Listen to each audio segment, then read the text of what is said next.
بھائی جو ذلت ہونی تھی آپ کی ہو گئی, ختم کرو, چپ کرو, اس ٹاپک کو ختم کرو, آپ نے جو کرنا ہے کرو. آپ نے پھر آن لائن مناظرے کا چیلنج کر دیا, میں نے آن لائن مناظرے کا چیلنج قبول کیا, پھر آپ پیچھے ہٹ گئے. مفتی صاحب کو تو بابوں کی کتابوں کے علاوہ کچھ بھی پتا نہیں ہے. تکبر اللہ کو پسند نہیں ہے, سمجھ رہے ہو؟ تکبر اللہ کی چادر ہے, جو اس میں اللہ سے الجھے گا نا اللہ اس کو رسوا کرے گا. تو جہلم والی سرکار کو چاہیے کہ خود بھی اور اپنے مریدوں کو بھی بولیں کہ اتنا آگے نکلنے کی کوشش نہ. ہم نہیں کہہ رہے کہ ہم بہت بڑے عالم ہیں یا ہمیں سب پتا ہے, لیکن ہم اتنے خالی نہیں ہیں جتنا جہلم والی سرکار اور ان کے مریدین ہمیں سمجھتے ہیں. اور ابھی میرا ایک کلپ آنے والا ہے ان قریب عدالتی خلا پہ, کیونکہ عدالتی خلا ان کا لیٹسٹ کلپ آیا, اس میں کہا کہ یہ کراچی کے مفتی بول رہے ہیں کہ جج صرف اپنی بیوی کو طلاق دے سکتا ہے, دوسروں کی بیوی کو نہیں دے سکتا. وہ بھائی پھر آگے نا اسٹائل ہے. مجھے بتایا مردوں نے کہ ہماری بیوی نے انجینئر صاحب کا کلپ سنا ہے, 5 بچوں کے بعد جا کے عدالت سے خلا لے رہی ہے وہ, اور کہہ رہی میرے پاس بھی حق ہے کیونکہ اس کو وسیم پسند آ گیا ہے. اب جہلم والی سرکار یہ کہتی ہے کہ حرام ہے ایسے خلا لینا, لیکن ہو جائے گا. بھائی جب اس کو بندہ پسند آ گیا نا تو پھر حلال حرام نہیں دیکھا جاتا. عشق جب بھوت سوار ہوتا ہے نا تو پھر اچھے پھسل جاتے ہیں. یہ ہم ججوں کے غلام اور لونڈیاں ہیں کہ جج ہماری بیوی کو بھی جب چاہے طلاق دے دے, ایسا تھوڑی ہے. لوگ اس کو فالو کر رہے ہیں, لوگ کہہ رہے ہیں بھائی یہ دکھ حوالے تو دینا ہے نا. میں کہہ رہا ہوں یہ مفتی تھوڑی ہے, مفتی صاحب چھوڑو اس کو, کون مفتی کون عالم, ریفرنسز تو دے رہا ہے نا, یہ لوگوں کی دلیل ہوتی ہے. میں کہتا ہوں وہ ریفرنسز عربی میں اس کا اردو ترجمہ صحیح ہے یا غلط ہے یہ آپ کو پتا ہے؟ کہہ رہے ہیں بھائی ترجمہ تو لکھا ہوا ہے نا, پھر وہ نیٹ سے ہٹوا دو ترجمہ. ہم وزیر اعظم نہیں بنا سکے 1 مہینے تک, جو ہمارے لیے ترجمے سے زیادہ ضروری ہے, تو ہم وہاں سے کہاں سے ہٹوا دیں؟ تو کہہ رہے نہیں حوالے کا کیا ہوگا, وہ جو حوالے دے رہا ہے. میں کہہ رہا تھا بھائی جہلم گیا تھا تو میرے سامنے دے دیتا نا حوالے. کہہ رہے نہیں کوئی حکمت ہوگی نہیں آئے, تو میں نے کہا بلایا, کہہ رہے غلطی ہو گئی بلایا آپ کو نہیں آیا, حوالے تو ہے نا.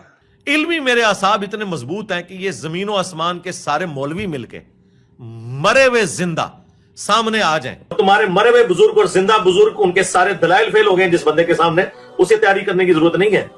تو میں سورہ فاتحہ ہی اتنی روانگی کے ساتھ نہیں آتی جس طرح مجھے قرآن و سنت کے دلائل ازبر یاد ہے الحمدللہ. نا اسٹائل ہے.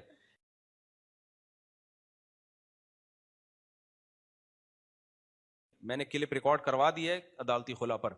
وہ جہلم والی سرکار جو ہے نا, وہ پھونکو والی سرکار سے بھی بڑا مسئلہ ہے. وہ اس نے یہ کہا ہے کہ عدالت ایک طرفہ خلا دے سکتی ہے, عدالت.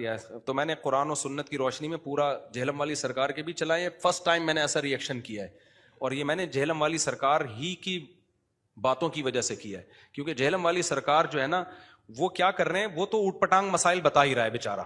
اس کو نہ قرآن کا پتا, نہ حدیث کا پتا, نہ فقہ کا پتا, نہ اجماع امت کا پتا, اور کسی ایک جگہ جہلم والی سرکار ٹکتی نہیں ہے. اپنے ہی دعووں میں تضاد, ایک جگہ ایک دعویٰ اگلی جگہ دوسری دعویٰ, تو لگتا ہے کہ اس کا کام صرف بوکھلاہٹ پھیلانا ہے. تو ٹھیک ہے آپ کر رہے کرتے رہو, میرا نام استعمال نہیں کرو آپ. میں نے بہت دفعہ سمجھایا بھائی میرا نام, میرا کلپ, میری تصویریں کیوں لگا رہے ہو, لیکن جہلم والی سرکار کو سمجھ میں بات آ نہیں رہی تھی. اس کا نتیجہ نکلا میں جہلم چلا گیا ان کے بلانے پر, پھر بھی وہ مارکیٹ سے شارٹ. میں نے کہا قصہ ختم ہو جائے نا تاکہ یہ, تو میں نے سمجھا قصہ ختم ہو گیا بھائی, ساری دنیا نے دیکھ لیا ایک بندہ آیا ہے کہہ کر گیا ہے کہ آپ پازیٹیو رسپانس دیتے ہیں, بیٹھیں گے جب آپ کا ٹائم ہوگا ہم اسی وقت بیٹھیں گے, آپ بتا دیں میں تیار ہوں. تو اس پہ بھی نہیں رسپانس دیا. پھر جہلم والی سرکار نے کہا کہ بھائی آپ جو ہے وہ آن لائن آ جاؤ. میں فوراً تیار ہو گیا, میں نے کہا ٹھیک ہے شرائط طے کر لیتے ہیں. تو جہلم والی سرکار نے کہا ہم منگول ہیں, ہم شرطیں نہیں لگاتے, دھاڑ تھلے, 3 باتیں کہیں. وہ پھر ان کا جو ریئیکشن آیا تھا نا وہ بھی یوٹیوب پہ پڑا ہوا ہے, دھاڑ تھلے, ہم منگول ہیں, شرطیں کیوں لگاتے ہو. بغیر شرطوں کے جب ڈیبیٹ ہوتی ہے تو مرغوں کی لڑائی ہوتی ہے. وہ بحث کوئی علمی بحث کبھی بغیر شرطوں کے, ہم کوئی یہ تھوڑی شرطیں لگا رہے ہیں کہ دونوں گٹکے کھا کے بیٹھیں گے یا توے پہ بیٹھ کے مناظرہ ہوگا, اور توا کم سے کم اتنی ڈگری گرم ہونا چاہیے. بھائی نارمل شرطیں کہ کتنی دیر ڈیبیٹ ہوگی, ٹاپک کیا ہوگا, آپ کتنی دیر بات کریں گے, پھر میں کتنی دیر بات کروں گا, ثالثی کا کردار کون کرے گا, یہ شرطیں ہم نے طے کرنی تھی. انہوں نے کہا کہ شاید ایسی شرطیں ہیں کہ ہم توے پہ بیٹھ کے, چولہے پہ بیٹھ کے بحث ہوگی, تو شرطیں کیوں لگاتے ہو. اور پھر منگول, حالانکہ منگول تو سارے حنفی تھے, تبھی جہلم والی سرکار کے باپ دادے پردادے سارے حنفی نکلیں گے. یہ تو حنفیوں کی وجہ سے آپ کو اسلام ملا ہے, ابا بھی حنفی, دادا بھی حنفی, اگر ابا بالفرض اہل حدیث ہیں تو دادا تو حنفی ہوں گے, دادا بھی اگر اہل حدیث تو پردادا تو پکے حنفی. آپ کا تو سارا اسلام حنفیوں سے آپ کو ملا ہے بھائی. بر صغیر میں تو تھے ہی حنفی, باقی دنیا میں شافعی ہیں, حنبلی ہیں, اسی طرح ہی ہیں. تو وہ جو منگول بھی سارے حنفی ہیں, اور جو انڈونیشیا چائنا کی طرف چلے گئے وہ بھی حنفی ہیں. کہیں کہیں جا کے شافعی ملیں گے آپ کو, میجورٹی ان میں بھی منگول جب مسلمان سارے حنفی ہوئے تھے وہ. تو اچھا, دھاڑ تھلے کا مطلب مجھے پہلی دفعہ میں نے سنا تھا دھاڑ تھلے, ابھی تک مجھے اس کا مطلب نہیں پتا دھاڑ تھلے کا مطلب کیا ہے. لیکن چونکہ وہ ریئیکشن ہوا نا غصے میں, تو میں اب یہ سمجھ رہا ہوں کہ جب بھی کہیں غصہ آئے تو دھاڑ تھلے. اب اس دن کے بعد سے مجھے بھی جب بھی غصہ آتا ہے نا اپنے ساتھی میں کہتا ہوں دھاڑ تھلے. مجھے نہیں پتا اس کی کیا مطلب کیا ہے, لیکن اس کا مطلب ہے جب بہت غصہ آ رہا ہے نا دھاڑ تھلے. یہ بھی لینگویج سیکھنے کا ایک دیسی طریقہ ہے. اب پتہ نہیں تو کبھی جہلم میں ملاقات ہوئی تو میں پوچھوں گا بھائی دھاڑ تھلے کا اصل مطلب کیا ہے. میں تو اردو جانوں, پنجابی تو نہیں آتی نا مجھے. تو اب جہلم والی سرکار کا کام یہ تھا کہ میں جہلم سے آ گیا, بھائی جو ذلت ہونی تھی آپ کی ہو گئی, ختم کرو, چپ کرو, اس ٹاپک کو ختم کرو, آپ نے جو کرنا ہے کرو. آپ نے پھر آن لائن مناظرے کا چیلنج کر دیا, میں نے آن لائن مناظرے کا چیلنج قبول کیا. پھر آپ پیچھے ہٹ گئے, پھر آپ نے خود ہی کہا دوستی کا ہاتھ بڑھا لیا. میں خوش تھا اس پہ کہ چلو یار یہ پھڈا کیا ہونا چاہیے, ختم. آپ کا جو نظریہ آپ ٹھیک ہے پھیلاتے رہو, جس میں عقل ہوگی وہ خود ہی سمجھ جائے گا کون صحیح ہے کون غلط ہے. ٹھیک ہے بھائی, بات ختم ہو گئی تھی. میں چپ کر کے بیٹھا ہوا تھا نا اتنے سالوں سے, پھر وہی میرا تصویریں, پھر وہی میرے کلپ. اب میں نے اگر آپ کا نام لیا تھا نا کسی میں, تو وہ آپ نے پہلے لیا, اس کے بدلے میں میں نے نام لیا ہے آپ کا. وہ کہہ سکتا ہے کہ مفتی صاحب نے پہل کی ہے, وہ آپ نے پہل کی, اس کے بعد میں نے جواب دیا ہے, پھر آپ نے پہل کی. تصویر خود اپنے چینل پہ نہیں تو اپنے شاگردوں کو لگایا ہوا ہے. تو اس لیے پھر میں نے کہا بھائی یہ دو تو ہو گئے, ایک جہلم جا کے آ گیا, ایک آن لائن ہو گیا, اب ایک تیسرا رہ گیا کہ اسی طرح سے ریئیکٹ کرواؤ جہلم والی سرکار کا. پہلے میں ریئیکٹ جو کرواتا تھا نا, سرکار کے کلپ نہیں لگاتا تھا میں, اس سے کیا ہوتا تھا سرکار میری بات کو غلط رخ پہ لے جاتے تھے. اب میں نے کیا کیا ہے, پہلے سرکار کا کلپ چلے گا, پھر میں بتاؤں گا یہ جو حدیث کا ترجمہ کر رہے ہیں یہ ترجمہ یہ بنتا نہیں ہے. یہ سرکار نے جو حدیث پیش کی ہے پوری حدیث یہ نہیں, پوری حدیث یوں ہے. سرکار جو کہہ رہے ہیں میں فلاں کو مانتا ہوں, تو سرکار فلاں کو نہیں مانتے. فلاں کا یہ ارشاد ہے جس کو سرکار نے توڑ موڑ کے پیش کیا ہے, تو سرکار کو چاہیے چپ ہو جائیں. اچھا, سرکار کے میں جیسا اللہ نے کانفیڈنس دیا ہے نا غلط باتوں پہ, ایسا ہی ان کے مریدوں میں بھی کانفیڈنس ہے. ان کے مرید سمجھتے ہیں کہ جہلم والی سرکار جیسا اس کائنات میں کوئی قرآن و سنت کو جاننے والا پیدا ہوا ہی نہیں. یہ بہت زیادہ خوش فہمیوں میں ہیں. اور میرے بارے میں پتہ ہے نیچے کیا کمنٹس کیے ہوئے ہوتے ہیں ان کی سرکار کے مریدوں نے, مفتی صاحب کو تو بابوں کی کتابوں کے علاوہ کچھ بھی پتا نہیں ہے. تکبر اللہ کو پسند نہیں ہے, سمجھ رہے ہو. تکبر اللہ کی چادر ہے, جو اس میں اللہ سے الجھے گا نا اللہ اس کو رسوا کرے گا. تو جہلم والی سرکار کو چاہیے کہ خود بھی اور اپنے مریدوں کو بھی بولیں کہ اتنا آگے نکلنے کی کوشش نہ. ہم نہیں کہہ رہے کہ ہم بہت بڑے عالم ہیں یا ہمیں سب پتا ہے, لیکن ہم اتنے خالی نہیں ہیں جتنا جہلم والی سرکار اور ان کے مریدین ہمیں سمجھتے ہیں. اتنا خالی نہیں ہے. یہ جو میرے جمعے اور اتوار کے ٹاپکس ہیں نا, یہ واعظ و نصیحت کے ٹاپکس ہیں. یہ جو اختلافی مسائل اور جو قرآن و حدیث سے فقہاء نے مسائل استنباط کیے ان یہ ٹاپک ہی نہیں ہے. تو میرے جو یہ والے ٹاپک ہیں مدرسوں میں ہوتے ہیں, طلبہ کے سامنے ہوتے ہیں, اور ان ٹاپکس کو ہم اگر یوٹیوب پہ لاتے بھی ہیں تو صرف جواب دے دیتے ہیں, ہم زیادہ ڈیٹیل میں نہیں جاتے. اگر ہم ڈیٹیل میں جانا شروع ہوں تو آپ کو, میں نہیں کہہ رہا کہ ہم کو بہت بڑے علامہ نکلیں گے, آپ کو پتا چل جائے گا ہم اتنے خالی نہیں ہیں جتنا آپ ہمیں بولو سمجھتے. اور ابھی میرا ایک کلپ آنے والا ہے ان قریب عدالتی خلا پہ, کیونکہ عدالتی خلا ان کا لیٹسٹ کلپ آیا, اس میں کہا کہ یہ کراچی کے مفتی بول رہے ہیں کہ جج صرف اپنی بیوی کو طلاق دے سکتا ہے, دوسروں کی بیوی کو نہیں دے سکتا. وہ بھائی پھر آگے نا اسٹائل ہے, کہہ رہے نہ, عورت کو بھی اسی طرح طلاق کا حق ہے, خلا کا حق ہے جیسے مرد کو ہے. اتنی, میں نے کہا شاید ایک دفعہ غلطی سے ہو گیا ہوگا سرکار سے, غلطی سے انسان کے منہ سے کوئی جملہ نکل آتا ہے, بعد میں کہتا ہے میں نے کچھ زیادہ مبالغہ کر دیا. تو دوسرے کلپ میں دیکھا وہاں بھی نہ, عورت کو بھی اسی طرح طلاق کا حق ہے جیسے مرد کو, پھر نہ, پھر کہتے ہیں اپنے بابوں کا دفاع کر رہے ہیں. تو خلا کا مطلب کیا ہوا اگر عورت کو حق نہیں ہے؟ تو میں نے کہا یار کیونکہ یہ اتنا خطرناک مسئلہ ہے کہ اس کی وجہ سے فیملی سسٹم ٹوٹ رہا ہے. میرے پاس خواتین مجھے بتایا مردوں نے کہ ہماری بیوی نے انجینئر صاحب کا کلپ سنا ہے, 5 بچوں کے بعد جا کے عدالت سے خلا لے رہی ہے وہ, اور کہہ رہی میرے پاس بھی حق ہے کیونکہ اس کو وسیم پسند آ گیا ہے. اب جہلم والی سرکار یہ کہتی ہے کہ حرام ہے ایسے خلا لینا لیکن ہو جائے گا. بھائی جب اس کو بندہ پسند آ گیا نا تو پھر حلال حرام نہیں دیکھا جاتا. عشق جب بھوت سوار ہوتا ہے نا تو پھر اچھے اچھے پھسل جاتے ہیں.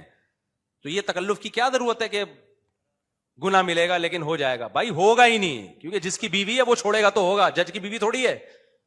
عجیب سی بات ہے یار, یہ ہم ججوں کے غلام اور لونڈیاں ہیں کہ جج ہماری بیوی کو بھی جب چاہے طلاق دے دے, ایسا تھوڑی ہے. تو اس پہ میں نے دلائل دی ہیں, ابھی انشاءاللہ وہ میرا کلپ آ جائے گا پورے ریفرنسز کے ساتھ. وہ پہلا کلپ ہوگا جو اس طرح سے میں نے انجینئر کے کلپ میں نے اس کو چھوڑا ہوا تھا کہ یار چھوڑو جانے دو یار, کیا خام بلا وجہ ایک نیا ٹاپک یوٹیوب پہ شروع ہو جائے گا. اور عوام کے ذمہ وہ علماء سے مسئلے پوچھے, اگر وہ جہلم والی سرکار سے پوچھ رہی ہے تو اللہ خود ان سے پوچھ لے گا قیامت کے دن کہ بھائی ڈاکٹر سے میڈیکل سائنس کی باتیں پوچھی جاتی ہیں. دیکھو حضرت حکیم صاحب رحمہ اللہ بڑی پیاری بات کرتے تھے کہ ٹماٹر کس کے پاس سے ملتا ہے؟ ٹماٹر والوں کے پاس سے. ایسا ہی ہے نا, گوشت کس کے پاس سے ملے گا؟ گوشت والوں کے پاس سے. پراپرٹی کہاں سے ملے گی؟ اسٹیٹ ایجنٹوں کے پاس سے. ایسا ہی ہے نا. کبھی ایسا ہوا کہ ٹماٹر والے کے پاس آپ گئے, مجھے بکرے کا 3 کلو گوشت دے دے تو فرماتے تھے علم اللہ کہاں ملے گا؟ اللہ والوں کے پاس. کچھ بزرگ ہوتے ہیں جن کے دل میں دنیا کی محبت نہیں, اللہ کی محبت ہوتی ہے, ان کے پاس بیٹھ کے کیا پیدا ہوگا؟ اللہ کی محبت, اللہ آئے گا. اور علم کہاں ملے گا؟ علماء کے پاس ملے گا. سمجھتے ہو؟ جنہوں نے, اور ان میں ہر ایک پراپر وے میں چل کے نالج حاصل کی ہو تو ہوگا. ڈاکٹر کس کو کہتے ہیں؟ میڈیکل سائنس کا ماہر, چند کتاب میں پڑھ کے نہیں ہوتا, پراپر وے میں علم حاصل کیا ہو. حکیم کسے کہتے ہیں؟ پراپر وے میں حکمت کا علم حاصل کیا ہو. ہومیوپیتھک ڈاکٹر کون ہوتا ہے؟ پراپر وے میں باقاعدہ اس نے کورس کیا ہو. سلیبس ہے, نصاب ہے, اس میں عربی گرامر ہے, اس میں فقہ ہے, اس میں حدیث ہے, اجماع امت ہے, فقہا کے اختلافات ہیں, ان اختلافات میں ہر ایک کے پاس کیا کیا دلیل ہے, اس کا مذاکرہ ہے, اس کا بحث مباحثہ ہے, اس کے بعد انسان اینالائز کرتا ہے, پھر ہر مسئلے کو اس کی ویلیو دیتا ہے عمل کے لیے کوئی اختیار کرتا ہے, اور باقی جس کی جو ویلیو ہے وہ اس کو دیتا ہے. تو یہ پورا ایسے تھوڑی اٹھ کے یار کوئی بھی اٹھ جائے اور جناب وہ جا کے فتویٰ دینا شروع کر دے. تو میں سوچتا تھا ہمیں کیا بولنے کی ضرورت ہے بھائی, ہمارے اور بھی کام اتنے, تو ان کے پاس تو ٹائم بہت ہے نا.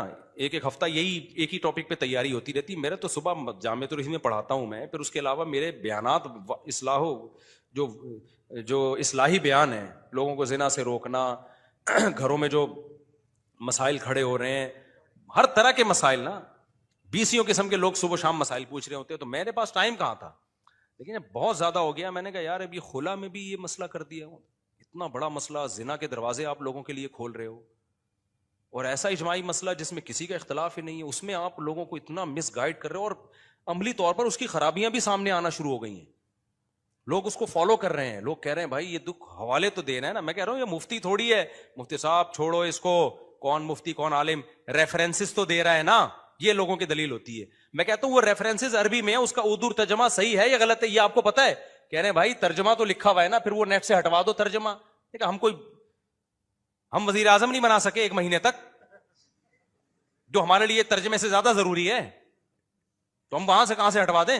آج ایک ڈاکٹر صاحب نے کہا کہ یوٹیوب پہ نا ایک 2 نمبر ڈاکٹر ہے, 2 نمبر, کتنا لوگوں کو مس گائیڈ کر رہا ہے وہ. انہوں نے کہا وہ ڈاکٹر ہے ہی نہیں, کتنا غلط گائیڈ کر رہا ہے. میں نہیں بتاؤں گا کیا, کیونکہ جو جن لوگوں کا کام ہے وہ کر نہیں رہے, تو ہم تھوڑی کر سکتے ہیں کام. تو میں نے کہا بھائی آپ کیس کریں. کہہ رہے کون کیس کرے؟ گورنمنٹ خود انوالو ہے اس میں, بھتا جا رہا ہے ان کے پاس, پیسہ جا رہا ہے ان کے پاس, تو خود وہ جو ہے نا گورنمنٹ سپورٹ کر رہی ہوتی ہے. جو گورنمنٹ میں 2 نمبر لوگ ہوتے ہیں وہ خود سپورٹ کر رہے ہوتے ہیں. تو ہم کیا کر سکتے ہیں بھائی, ہمارے ہاتھ بندھے ہوئے ہیں. تو سعودی عرب میں ہوتا نا تو فوراً کیس ہو جاتا, بھائی آپ پراپر وے میں علم حاصل نہیں کیا, آپ کو کیسے کس نے فتویٰ دینے کی اجازت دی ہے, تو آپ بیٹھ جاؤ آرام سے. تو سعودی عرب میں یا کسی غیر ملک مسلم کنٹری میں جب مسقط گیا نا, تو میرے مسقط والوں نے بیان رکھوائے وہاں پہ. تو وہاں ایسی اندھیر نگری نہیں ہے, جو بھی جائے بیان کرنا شروع کر دے. تو وہاں کی گورنمنٹ کو انہوں نے کہا کہ یہ بیان کر رہے ہیں. گورنمنٹ نے کہا اس کی کیا دلیل ہے کہ یہ عالم ہے, تو پراپر وے میں علم حاصل کیا ہے؟ انہوں نے کہا ہاں. انہوں نے کہا سرٹیفکیٹ لے کر آؤ. تو ہمارے جامعۃ الرشید سے جہاں جہاں اداروں سے میں نے پڑھا سارے سندیں اٹھا کے ہم نے بھیجی ہیں. انہوں نے اس کی تصدیق کی, اس کے بعد مجھے پرمیشن ملی ہے وہاں بیان کرنے کی. پھر بھی میں نہیں کہہ رہا کہ جو بھی سرٹیفائڈ عالم ہوتے ہیں وہ سارے صحیح بھی ہوتے ہیں, غلط بھی ہوتے ہیں, 2 نمبر بھی ہوتے ہیں. لیکن 2 نمبروں کی وجہ سے یہ تو نہیں کہ اب دین کا علم آپ علماء کے علاوہ عام لوگوں سے حاصل کر لو. 2 نمبر ڈاکٹروں کی وجہ سے آپ یہ کہو کہ اب ہم علاج میکینک سے کروائیں گے. بھائی 2 نمبر ڈاکٹر اگر ہوتے ہیں تو 1 نمبر کے پاس جاؤ آپ, لیکن علاج تو ڈاکٹروں ہی سے ہوگا نا. تو یہ بات لوگوں کو اصول سمجھ میں نہیں آ رہا. تو کہہ رہے نہیں حوالے کا کیا ہوگا, وہ جو حوالے دے رہا ہے. میں کہہ رہا تھا بھائی جہلم گیا تھا تو میرے سامنے دے دیتا نا حوالے. کہہ رہے نہیں کوئی حکمت ہوگی نہیں آئے. تو میں نے کہا بلایا, کہہ رہے غلطی ہو گئی بلایا آپ کو نہیں آیا, حوالے تو ہے نا. میں نے ساتھیوں سے مشورہ کیا, میں نے کہا انجینئر صاحب چپ بھی نہیں ہو رہے ہیں, ہمارا نام بھی ہر جگہ استعمال کر رہے ہیں, اور ان کے فینس جو ہیں ہماری تصویریں لگا بھی رہے ہیں, اور پھر میرے پاس ٹائم نہیں ہے, لیکن میسج بہت برا جا رہا ہے. میری بدنامی نہیں ہے, بدنامی علماء کی ہو رہی ہے. اور جو عوام اس میں, ان صاحب نے کہا نا میری بیوی خلا لے رہی ہے, تو اس کا یہ جذبات ہے گویا مجھے برا کہہ رہا ہو کہ اللہ آپ سے پوچھے گا قیامت کے دن آپ لوگ کیوں ریکارڈ نہیں کرواتے, کیوں اس کا جواب نہیں دیتے. پر میں نے کہا یار خلا پہ تو کرو. تو میں نے ابھی خلا پہ ریکارڈ کروا دیا ہے, ریکارڈنگ ہو چکی ہے, 1-2 دن میں انشاءاللہ اپلوڈ ہو جائے گا. آپ لوگ اس میں دلائل سے پہلی دفعہ میں نے اس طرح سے ری ایکشن کروایا. اس میں انشاءاللہ آپ کو اندازہ ہو جائے گا کہ کون بابوں کا علم جانتا ہے اور کون قرآن و سنت کا علم جانتا ہے. سمجھتے ہو کہ نہیں سمجھتے؟ میرا دل نہیں چاہ رہا تھا انجینئر صاحب سے میں الجھوں تو, لیکن انجینئر صاحب نہیں چپ ہو کے دے رہے ہیں. وہ اپنی حدود سے تجاوز. اور میں یہ نہیں کہہ رہا انجینئر سارے کام ہی غلط کیے ہیں, کچھ کام صحیح بھی کیے ہیں. بھائی بدعتیوں کے خلاف بہت اچھا کام کیا انجینئر صاحب نے, تو وہ کرتے رہتے, بہت ہم بھی اپریشیٹ کرتے ہیں, کہتے شاباش قدم بڑھاؤ اچھی بات ہے, ٹھیک ہے نا. آپ نے تو اور ہی زیادہ جا کے جو ہے نا اپنی ایکسٹریم لیول پہ آپ چلے گئے, اور 1 مین شو بننے کی کوشش کر رہے ہو. آپ کے ساری سب کچھ آپ ہی کو پتا ہے, باقی سارے کیا کھا رہے ہیں, گھاس کھا رہے ہیں, باقی سب پتہ ہی نہیں ہے. تو ایسا نہیں ہوتا. قیصر راجہ صاحب نے کیا انجینئر کے خلاف, تو وہ بھی ہمارے کھاتے میں ڈال دی, ان کو مولوی پٹیاں پڑھا رہے ہیں. تو مولویوں سے آپ کو اتنی نفرت ہے یار. جو آدمی مولوی نہیں ہے وہ گواہی دے رہا ہے کہ بھائی انجینئر نے یہاں خیانت کی ہے, تو بجائے دلائل سے اس کا جواب دینے کے وہ بھی کس کے کھاتے میں ڈالا جا رہا ہے, ہمیں برا بھلا کہا جا رہا ہے. یہ جامع رشید آئے اور ان مولویوں سے, اللہ کی قسم ہم نے تو انجینئر وہ قیصر راجہ کو کچھ نہیں کہا کہ آپ انجینئر کے خلاف کام کرو اور آپ جو ہے یہ کرو. ہمیں بھائی جو کر رہا ہے کرے, نہیں کرنا ہے نہیں کرو, ہمارا تو اپنے مسائل اتنے ہیں وہ نہیں ختم ہو رہے. تو ہر چیز میں آپ ہمیں بدنام کرنے کی کوشش کر رہے ہو, اور اس سے ہماری ذات نہیں, اس سے بدنامی کس کی ہو رہی ہے, علماء کی. میں نے جب علماء سے بات کی نا انجینئر کے بارے میں, میں نے کہا بھائی ویلیو دینا چھوڑ دو. میں نے کہا حضرت ویلیو دینا ہم چھوڑیں, پبلک گمراہ ہو رہی ہے, پبلک گمراہ ہو رہی ہے. تو اس لیے اب مجبوری ہے میری, کام کرنا پڑے گا. تو اس لیے ابھی پہلے تو میں نے یہ, آگے بھی ہو سکتا ہے 2-3 کلپ کے بعد ہی پروگرام بڑھ جائے, لوگ سمجھ جائیں بھائی آئندہ. تو اگر لوگوں نے خود ہی چھوڑ دیا تو ہمیں اگلے کلپ کی ضرورت ہی نہیں رہے گی, کیونکہ ہمارے دوسرے مسائل زیادہ اہم ہیں. مسئلہ یہ نہیں ہوا تو پھر ہم انشاءاللہ بہت ساری چیزیں اتنی ہیں کہ زندگی ختم ہو جائے. صحیح ہے نا, ری ایکشن. نماز کا 2 نمازیں اکٹھی نا, کیا کیا بولا ہے اللہ کی پناہ. سمجھتے ہو کہ نہیں سمجھتے ہو, حنفیوں پہ الٹے پٹانگ قسم کے الزامات لگائے ہوئے ہیں, طلاق کے مسئلے غلط بتائے ہوئے ہیں, عدت کے مسئلوں میں گڑبڑ کی ہوئی ہے, اتنا کچھ یار. چھوٹی موٹی غلطیاں ہوتی ہیں, ہر ایک سے ہو جاتی. اچھا انجینئر صاحب کی میں جب عربی غلط پڑھتا ہے نا انجینئر صاحب, تو لوگ انجینئر کہتے ہیں غلطی تو ہر ایک سے ہوتی ہے, مفتی تقی صاحب سے بھی ہو گئی. بھائی غلطی میرے سے بھی ہو سکتی ہے آیت پڑھنے میں, آپ سے بھی, لیکن جب آپ کسی کی غلطی نکالتے ہوئے کریکشن کر رہے ہو اور پھر غلط پڑھ رہے ہو.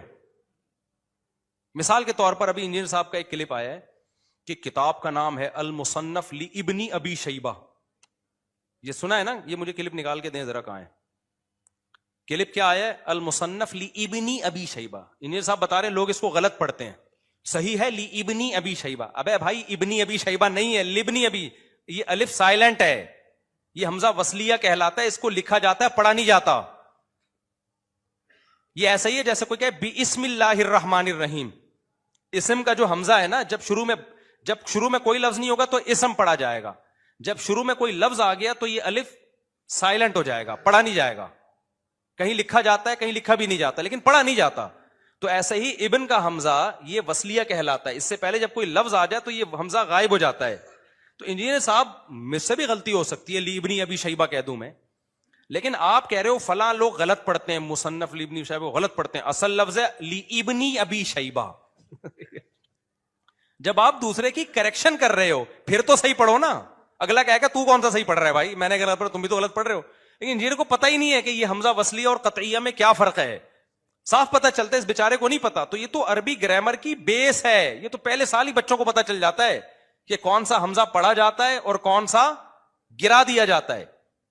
جیسے لفظ اللہ کے شروع میں جو حمزہ ہے اللہ ہے نا, جب لفظ اللہ شروع سے پڑھیں گے تو اللہ, لیکن جب لفظ اللہ کلام کے بیچ میں آئے گا تو بسم اللہ ہوگا, بسمی اللہ نہیں ہوگا.